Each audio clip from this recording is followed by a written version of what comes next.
हृदय से आभार व्यक्त करता हूं। आपने मेरे लोकसभा क्षेत्र बैतूल हरदा हरसूद के लोकहित के विषय पर बोलने का अवसर प्रदान किया है। महोदय, मेरे जनजाति बहुल बैतूल जिले में कोयला प्रचुर मात्रा में उपलब्ध है। पाताखेड़ा सारनी क्षेत्र सतपुड़ा की सुरम्य वादियों में स्थित है। इस क्षेत्र में समूचे देश से कामगार काम करते हैं। 2 खदानें नवीन खुदाई के लिए दीर्घावधि से प्रस्तावित है। क्षेत्र सने सने उजड़ रहा है।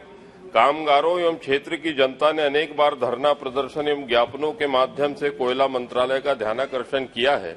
मैं आपके माध्यम से केंद्रीय कोयला मंत्री जी से प्रार्थना करता हूं कि इस दिशा में ठोस पहल कर नवीन खदानों के शीघ्र उत्खनन हेतु प्रयास करें, ऐसी आशा अपेक्षा और प्रार्थना। श्री विद्युत वरण बैतो जी। सभापति महोदय, मैं झारखंड राज्य के पूर्वी सिंहभूम जिला के अंतर्गत दलबुंगड़ एयरपोर्ट निर्माण के लिए दिनांक 24/1/2019 को भूमि पूजन संपन्न हो चुका था। इस एयरपोर्ट का निर्माण विकास के लिए केंद्र सरकार द्वारा स्वीकृति दी गई है। ये लगभग 100 करोड़ रुपया आवंटन किया गया। दलबुंगड़ एयरपोर्ट निर्माण 3 पूर्व राज्य झारखंड, पश्चिम बंगाल, उड़ीसा के विकास के लिए एक महत्वपूर्ण कदम है। उल्लेखनीय कि एयरपोर्ट तीनों राज्य के 3 बड़े औद्योगिक क्षेत्र विकास की एक नई दिशा मिलेगा। झारखंड जमशेदपुर आदित्यपुर औद्योगिक क्षेत्र, पश्चिम बंगाल के पुरुलिया एवं खड़गपुर औद्योगिक क्षेत्र, उड़ीसा के बालेश्वर औद्योगिक क्षेत्रों को प्रस्तावित एयरपोर्ट का मात्र 50 से 100 किलोमीटर के भीतर स्थिति।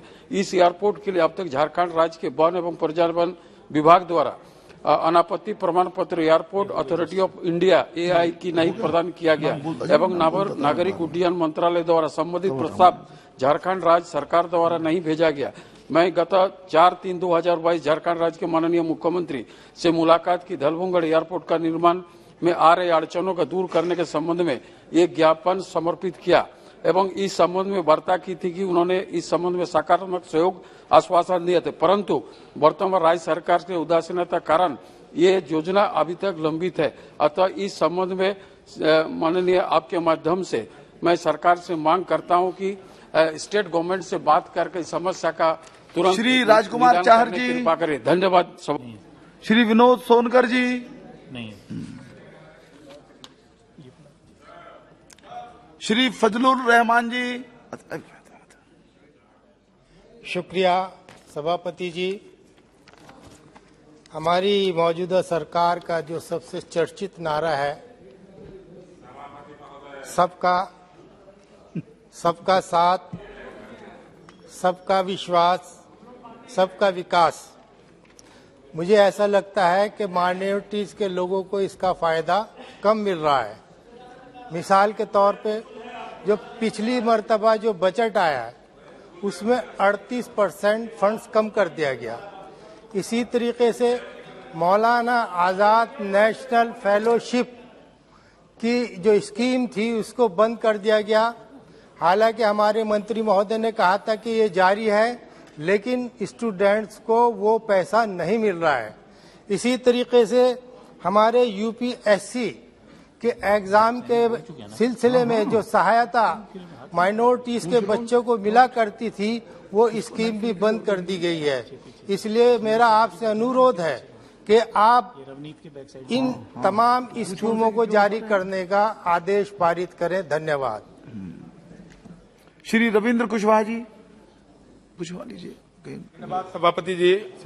मैं राष्ट्रीय जल जीवन के बारे में बोलना चाहता हूं।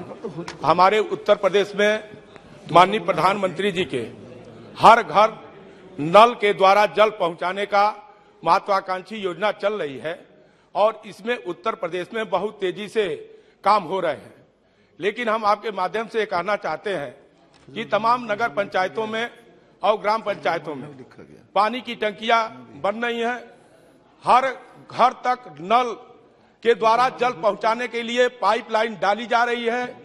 तमाम काम पूरे हो जा रहे हैं, पानी की टंकियां बन जा रही हैं, लेकिन बनने के बाद इन टंकियों को चलाने का जिम्मा नगर पंचायत और ग्राम पंचायत को हैंडओवर कर दिया जाता है। क्योंकि नगर पंचायत और ग्राम पंचायत के पास इन पानी टंकियों के संचालन के लिए कोई अपना टेक्निकल स्टाफ नहीं है, जिसके कारण ये पानी की टंकियां बंद करके जिस उद्देश्य के लिए कि लोगों तक पानी पहुंचे, वो योजना सफल नहीं हो पा रही है। और मैं व्यक्तिगत अपना कारण भी कहना चाहता हूं। इसी सदन में मेरे पिताजी 4 बार सांसद थे। वो माननीय सभापति जी, और हमारे घर के जस्ट सामने पानी की टंकी आज 20 साल से बनी है, लेकिन एक बूंद पानी आज तक उस पानी की टंकी से सप्लाई नहीं हुआ। इसलिए हमारी ये व्यक्तिगत पीड़ा है। हम दूसरी बार सांसद हैं, मेरे पिताजी 4 बार सांसद थे, लेकिन हम अपने ही घर के सामने की पानी की टंकी को चालू नहीं करा पा रहे हैं। हम जिले के दिशा कमेटी के अध्यक्ष भी हैं, बहुत बार कहने के बाद भी ये काम नहीं हो रहा है। इसलिए सदन के माध्यम से मैं ये बात कहना चाहता हूं कि ये नगर पंचायत और ग्राम पंचायत में जो पानी की टंकियां बन रही हैं, उनको चलाने के लिए टेक्निकल स्टाफ की भर्ती किया जाए, और नहीं तो जिस योजना को लेकर प्रधानमंत्री जी श्री आशान्वित हैं, वो काम पूरा नहीं हो पा रहा है। धन्यवाद। बहुत आभारी हूं सम्माननीय सभापति महोदय। मैं छत्तीसगढ़ की चिंता और वहां की समस्या को रखने के लिए उपस्थित हुआ हूं। महोदय, छत्तीसगढ़ में जो बस्तर संभाग है वो वनों से, पर्वतों से आच्छादित है।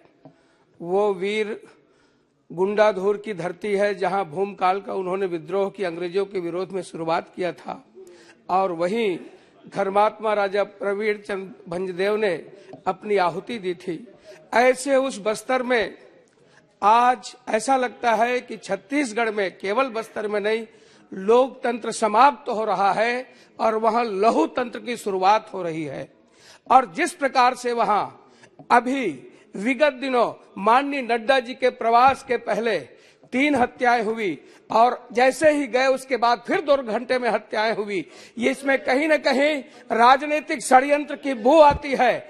और माध्यम बना करके आज ये आवश्यकता है कि हमारा जो बुधुराम कट्टाम, नीलकंठ, आज हमारा सागर साहू जो अपनी आहुति दे दिया उस क्षेत्र के लिए, निष्पक्ष जांच की जाए, स्वतंत्र एजेंसी से जांच की जाए।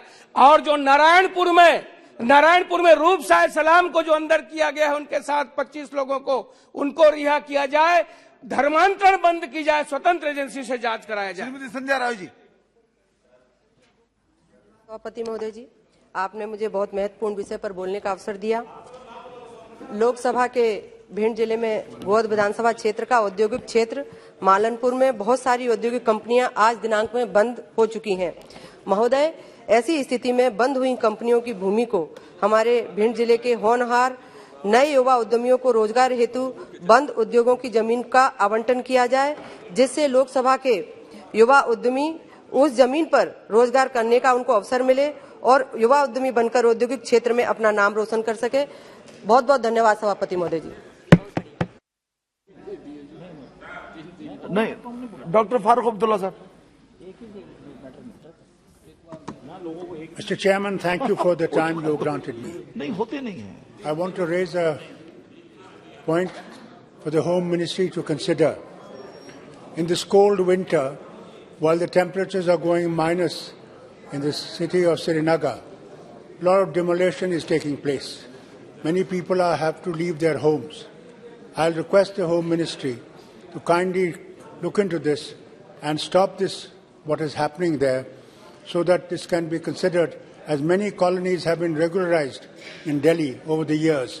This may be considered so that these people who have to leave their homes in this cold winter, it is stopped. Thank you, sir.